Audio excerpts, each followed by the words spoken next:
हम प्रहलाद महाराज की दिव्य उपदेश पुस्तक से आज हमारा 6th चैप्टर स्टार्ट करने जा रहे हैं। कृष्ण भावनामृत, दया की पूर्णता। इससे कि पहले हम आगे बढ़े, हमने लास्ट चैप्टर में लास्ट बात डिस्कस की थी पूर्णता पर ही, कि जो व्यक्ति कृष्ण भावनामृत का अनुशीलन करता है, अभ्यास करता है, वह पूर्णता का अनुभव करता है। पूर्णता का अनुभव करेगा। क्यों? क्योंकि देखिए, भगवान कृष्ण स्वयं पूर्ण है। भगवान में कुछ भी अपूर्ण नहीं है।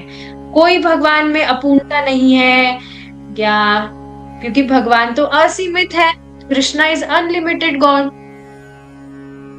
तो ऐसा होता है, हम जिस भी व्यक्ति की सेवा करते हैं तो उस व्यक्ति की सेवा करते करते उसका गुण हम में आने लगता है।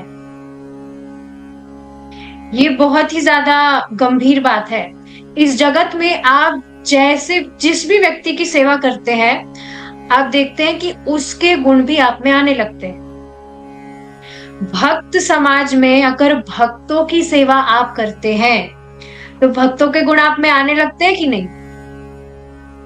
भक्तों के क्या गुण होते हैं? भगवान की सेवा करना चाहते हैं, भगवान के लिए, भगवान को वो भोग लगाते हैं, भगवान के नाम का जप करते हैं, उनके विषय में श्रवण करते हैं। तो उसी तरह से भक्तों की हम सेवा करते हैं, भगवान की सेवा करते हैं। पूर्ण पुरुषोत्तम भगवान श्री कृष्ण जो पूर्ण है, पुरुषोत्तम है, तो उनकी सेवा करने से डेफिनेटली जो व्यक्ति है वह पूर्णता का अनुभव करता है। और पूर्णता का मतलब क्या है? कि उसका जो सुख है वह बाहरी चीजों पर बिल्कुल भी आश्रित नहीं है, क्योंकि वो भक्ति करके ही संतुष्ट है। आज की भागवतम क्लास में भी ये बात आई थी कि जब व्यक्ति शुद्ध सत्व में स्थित हो जाता है, शुद्ध सत्व मतलब तीनों गुणों के परे चल जाता है, तो फिर वो अपनी पहचान शरीर से तो नहीं कर रहा होता है। और जब व्यक्ति अपनी पहचान शरीर से नहीं करता तो दूसरों को दुख पहुंचाने का कोई स्कोप ही नहीं है। कभी वो दूसरों को दुख पहुंचाने के विषय में सोच ही नहीं सकता है। लेकिन जो व्यक्ति अपनी पहचान इस देह से करता है तो वह इंद्रिय तृप्ति के लिए दूसरे को कष्ट पहुंचाने में बिल्कुल भी विचार नहीं करेगा। एक बहुत ही हैवी बात परम पूज्य वृंदावन चंद्र महाराज बता रहे थे, प्रभु जी भी बता रहे थे, उनको ही कोट करते हुए, कि इस भौतिक जगत में, मतलब इस जगत में जो भी भौतिकतावादी आपके सगे संबंधी है, वो आपको दुख देने के लिए ही हैं। देखिए, सुख देने के लिए होते तो मानकर भक्ति कर रहे होते कि नहीं? बात मान जाते अच्छे बच्चे की तरह कि हाँ भाई भगवान की भक्ति करनी चाहिए। लेकिन भक्ति नहीं कर रहे हैं, ऊपर से जो भक्ति कर रहा है उसको और परेशान कर रहे हैं।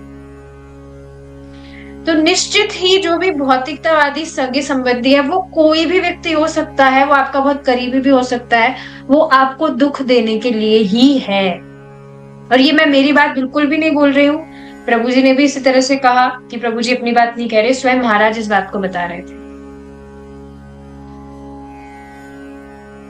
और महाराज भी अपनी बात तो कुछ कभी नहीं कहते हैं, प्रभुपाद जी की बात कहते हैं, प्रभुपाद जी अपनी बात तो कभी कुछ नहीं कहते हैं, पूर्वाचार्य गण की बात कहते हैं। तो ये सब कुछ परंपरा में चल के आ रहा है, ठीक है। तो अब हमें देख लेना चाहिए कि हमें हमारी जो एनर्जी है उसको कहाँ इन्वेस्ट करना चाहिए।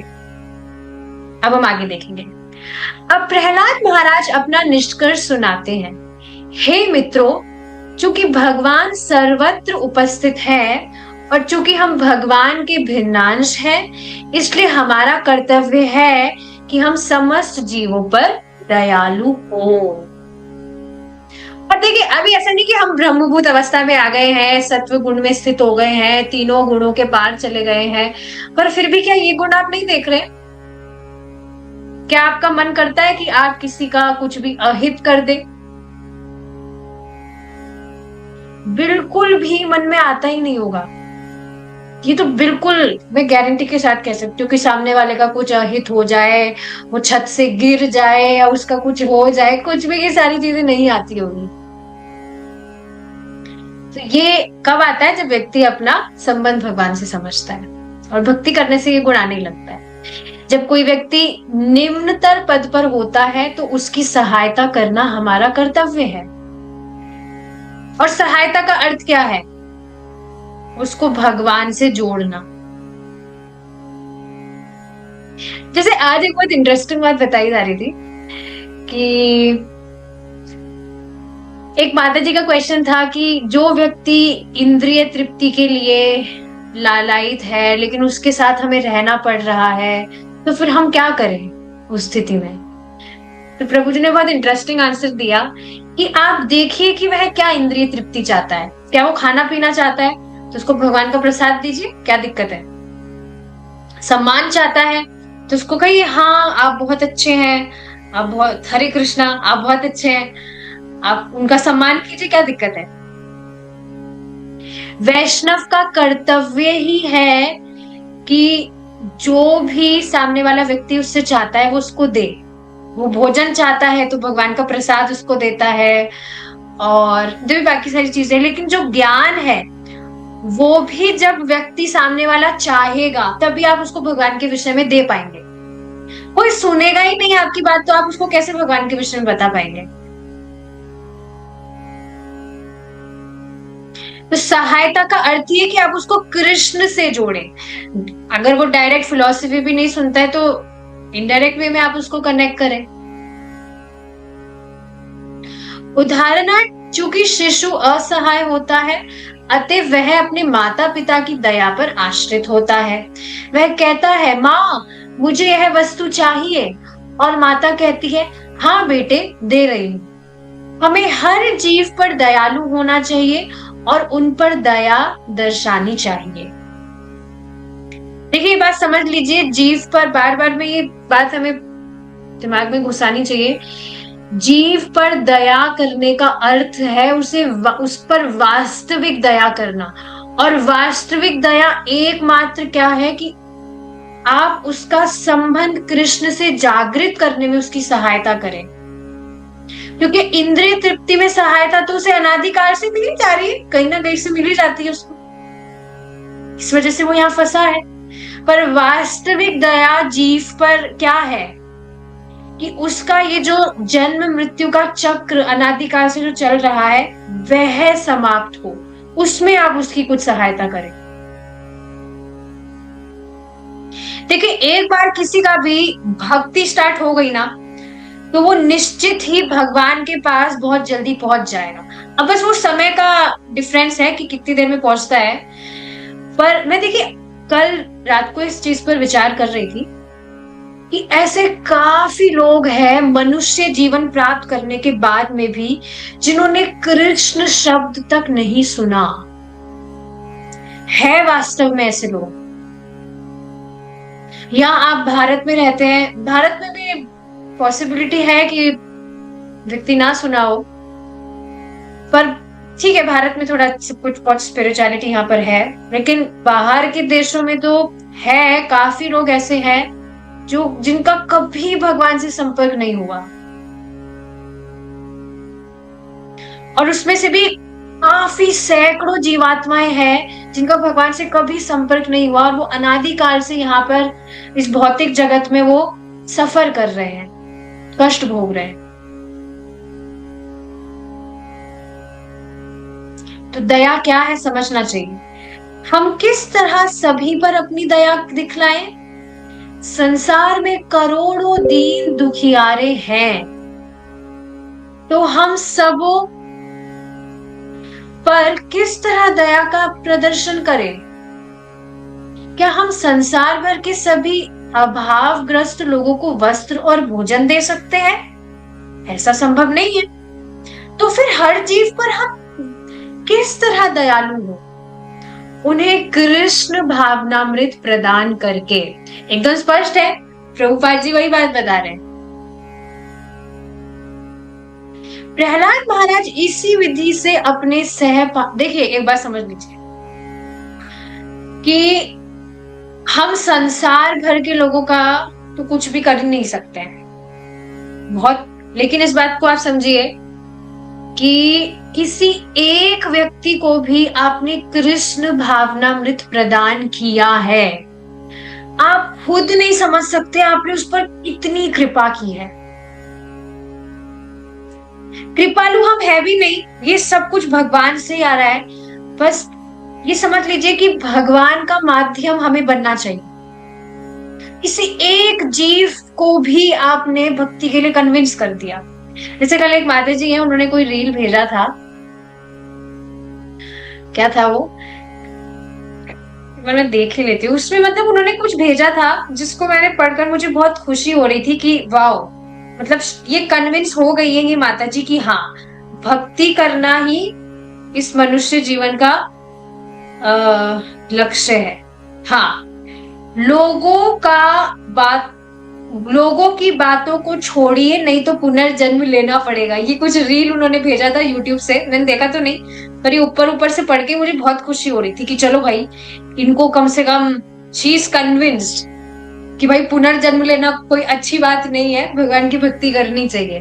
और मुझे नहीं पता वो क्या कुछ भी होगा, but she is consistent in हर साधना और इस तरह से भक्ति कर रही है, तो मुझे बहुत ज्यादा खुशी हुई थी। चलो अच्छा है, शी इज कन्विंस्ड कि हाँ भगवान कृष्ण की भक्ति करनी है। तो किसी एक जीव को भी आपने कन्विंस कर दिया कृष्ण भावनामृत के लिए कि भक्ति करनी है, तो आप सोचिए अनादिकाल से जो जीव यहाँ पर कष्ट भोग रहा था इस भौतिक जगत में, हमेशा हमेशा के लिए उससे मुक्त हो जाएगा, भगवान के पास पहुंच जाएगा। और वो पहुंच गया तो आपका टिकट तो पक्का है ही। एक और बहुत सुंदर बात बताई जा रही थी भागवतम की क्लास में कि आप भक्ति कर रहे हैं या नहीं कर रहे हैं, सामने वाले को देखकर आप बहुत प्रसन्न हो रहे हैं। सामने वाला भगवान का नाम जप कर रहा है, उसको देखकर आप बहुत खुश हो रहे हैं, वाह भगवान का नाम जप कर रहा है। तो सिर्फ ये योग्यता है, आप भगवान के धाम जाने के अधिकारी हो जाते हैं। सिर्फ आप दूसरे भक्त को देखकर बहुत खुश हो रहे हैं कि वाह भगवान का नाम जप कर रहा है।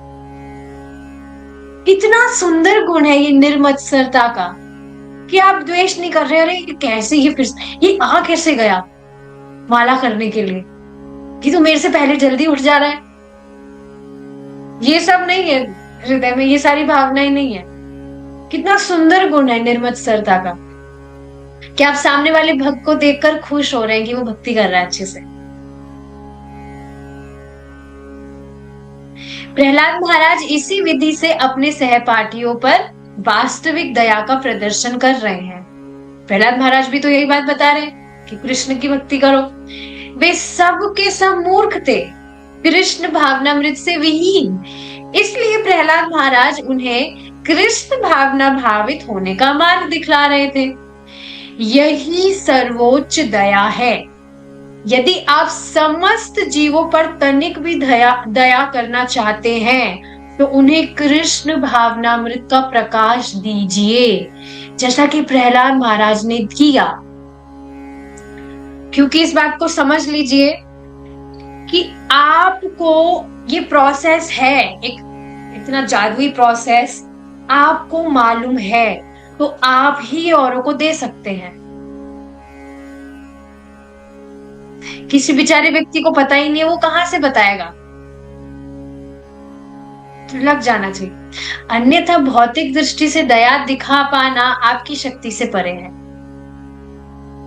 भौतिक दृष्टि से भी अगर आप किसी व्यक्ति पर दया करते हैं तो कितनी उस पर दया कर पाएंगे आप। बहुत ही देखिए सुंदर पॉइंट आ रहा है कि आप भौतिक वस्तु भी सामने वाले को देते हैं तो वो तो उसके पास में कुछ समय तक रहेगी, पर भक्ति का बीज आपने एक बार उसके अकाउंट में डाल दिया तो वह हमेशा हमेशा के लिए उसके पास में रहेगा, वो कभी भी नष्ट नहीं हो सकता है।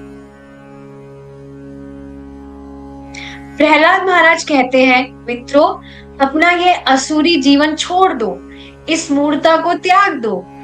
यह धारणा कि ईश्वर नहीं है, प्रहलाद महाराज अपने मित्रों से इस आसुरी विचार को त्यागने के लिए कहते हैं।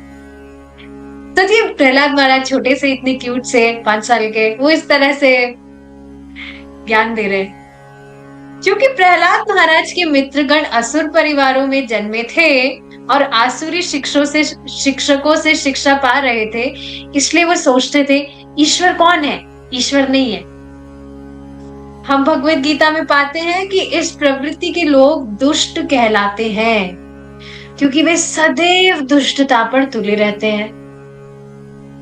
भले ही वह शिक्षित क्यों ना हो, किंतु उनकी योजना ठगने की रहती है। हमें इसका व्यवहारिक अनुभव है।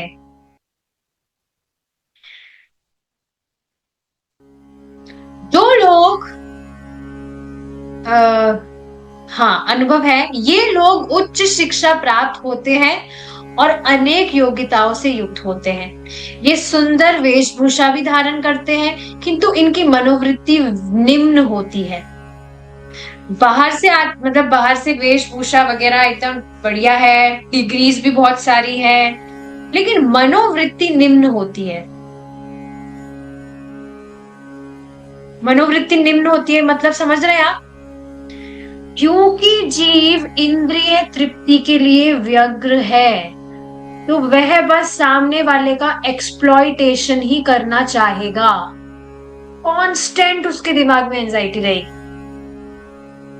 जैसे आज की बात है, सुबह की, मैं थोड़ा बाहर चैंटिंग कर रही थी, तो मैंने देखा 3-4 कुछ पक्षी थे और वो वास्तव में झगड़ रहे थे, बहुत तो आवाजें निकाल रहे थे और चोंच से एक दूसरे को मार रहे थे, दबोच रहे थे, इस तरह से, मतलब थोड़ा दूरी में थे वो, तो इस तरह से वो झगड़ रहे थे। आवाजें भी वो कर रहे थे, जो पक्षी होते हैं, चिड़ियाओं की आवाज। तो क्योंकि वो झगड़ रहे थे, तो उनकी आवाज भी कुछ मधुर नहीं लग रही थी। अब पक्षियों की आवाज को तो आप क्या ही समझेंगे, क्या वो बोल रहे हैं, पर फिर भी मैं इस चीज को देख रही थी कि मतलब उनको मैं जब देख रही थी तो बहुत ही मन में ऐसा खराब सा लग रहा था, जैसे हम मनुष्यों के बीच में कुछ झगड़ा वगड़ा होता है, उससे जैसा मन हमारा कैसे द्रवित सा हो जाता है, उस तरह से हो रहा था।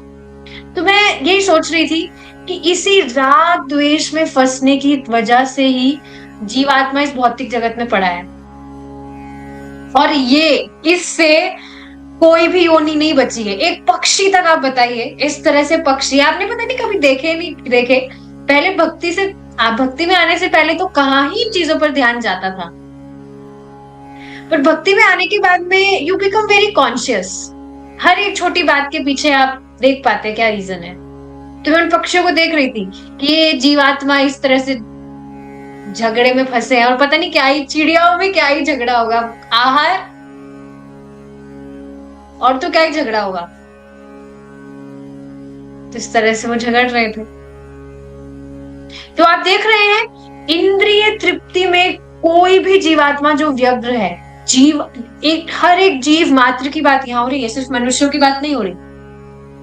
यहाँ पर तो मनुष्यों की बात हो रही है, पर अगर हम इस तरह से डिस्कशन करें तो हर एक जीवात्मा किसी भी योनि में वो क्यों ना हो, वह अपनी इंद्रिय तृप्ति में व्यग्र होने के कारण किसी दूसरे जीव का या अपनी ही बिरादरी के लोगों का, जिस भी योनि में है वो, उसका वह शोषण ही करेगा। तो यहाँ पर प्रभुपाद जी बता रहे हैं कि वो जो व्यक्ति है, बहुत सुंदर वेशभूषा धारण किया हो, डिग्री बहुत उसके पास हो, लेकिन मनोवृत्ति निम्न होती है। वे सोचते हैं इस व्यक्ति के पास कुछ धन है, अतः षड्यंत्र करके इसे ठग लिया जाए। वे निरे दुष्ट हैं। वे किस लिए ठगते हैं? मात्र इंद्रिय तृप्ति के लिए।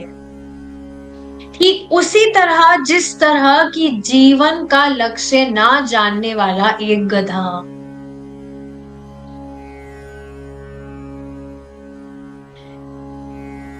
प्रभुपाद जी की देखिए जो बातें हैं कितनी अमेजिंग है। और वो बेचारी जो चिड़ियाएं थी, वो कहाँ अपने जीवन का कुछ लक्ष्य समझ रही है। मतलब उसके जीवन का तो लक्ष्य कुछ है, हो भी नहीं सकता है, चिड़ियाएं हैं क्योंकि वो पक्षी है। तो जैसे एक पक्षी या एक गधा अपने जीवन का लक्ष्य नहीं जान सकता है, या वो ये भी नहीं जान सकता मैं एक बद्ध आत्मा हूं या मैं फंसा हूं, तो उस गधे की तरह ही उस व्यक्ति की मनोदशा है, जिस तरह से बस इंद्रिय तृप्ति के लिए व्यग्र है। धोबी गधे को पालता है और उसकी पीठ पर भारी बोझ लादता है। इस तरह ये गधा दिन भर इस गठरी को इसलिए लादे रहता है कि उसे थोड़ी घास मिल जाएगी, है कि नहीं? सिर्फ थोड़ी घास के लिए। इसी तरह भौतिकतावादी लोग केवल तुच्छ इंद्रिय तृप्ति के लिए, जो मनुष्य योनि के अलावा हर किसी योनि में प्राप्त है व्यक्ति को, उसके लिए, सॉरी क्या मैं बोल गई, हाँ, ये जो इंद्रिय तृप्ति है हर एक योनि में व्यक्ति को प्राप्त है, तो सिर्फ मात्र उसके लिए वह कठोर श्रम करते हैं। इसलिए उनकी उपमा गधों से दी जाती है। वे सदैव किसी ना किसी दुष्टता की योजना बनाए रहते हैं। वे मानव जाति में सबसे निम्न होते हैं क्योंकि उन्हें ईश्वर में विश्वास नहीं है। और देखिए, ये प्रभुपाद जी अपनी बात नहीं कह रहे हैं, भगवान स्वयं इसको गीता में बोल रहे हैं। नर अधमा, नरों में सबसे अधम, सबसे निम्न मानवों में, क्योंकि उन्हें ईश्वर में विश्वास नहीं है। क्यों? क्योंकि उनका ज्ञान भौतिक शक्ति माया द्वारा हर लिया गया है। ये भी आता है माया, मतलब संस्कृत का वर्ड है माया उपहृता, ऐसे कुछ वर्ड है, I am not remembering it nicely, पर उसका अर्थ यही है कि माया के द्वारा हर ली गई जिसकी बुद्धि। क्योंकि वे ईश्वर के अस्तित्व को नकारते हैं, इसलिए मोह उन्हें प्रेरित करता है कि सचमुच ही ईश्वर नहीं है। कहाँ है? दिख रहा है क्या? कहीं भी तो नहीं दिख रहा है।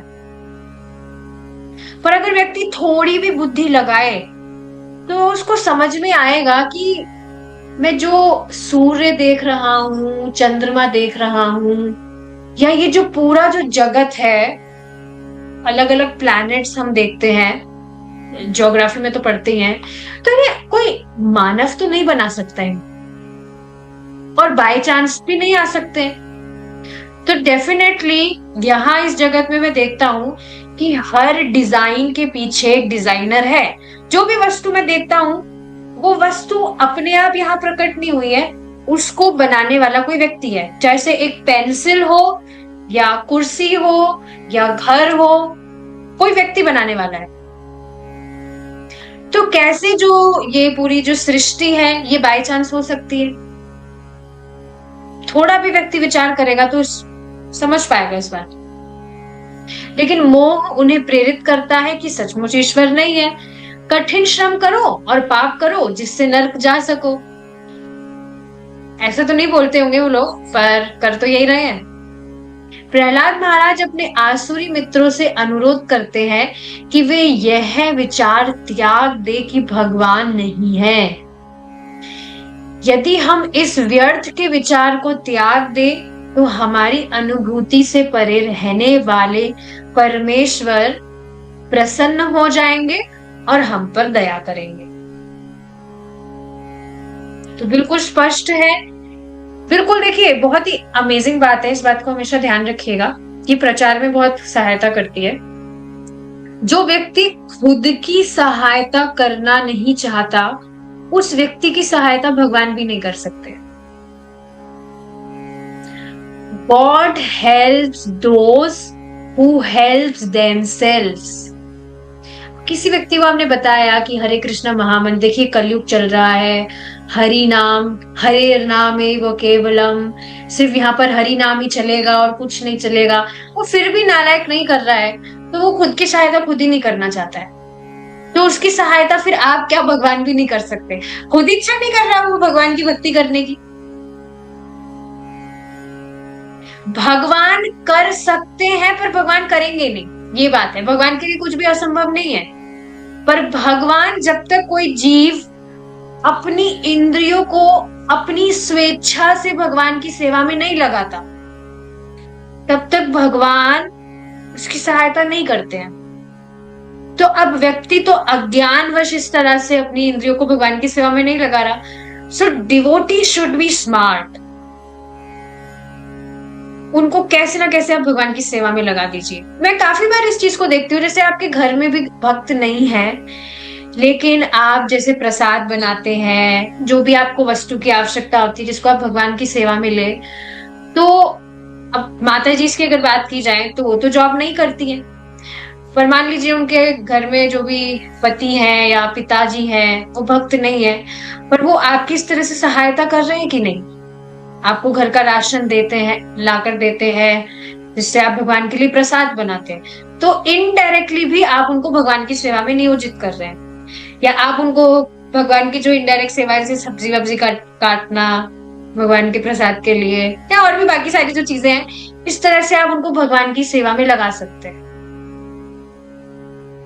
हमेशा ये बात ध्यान रखिए कि जीव अपनी अविद्या के कारण, अज्ञान के कारण भगवान की सेवा नहीं कर रहा है, पर भक्तों को कृपा करके, एक भक्त ही है जो कृपा करके उनको भगवान की सेवा में लगा सकता है।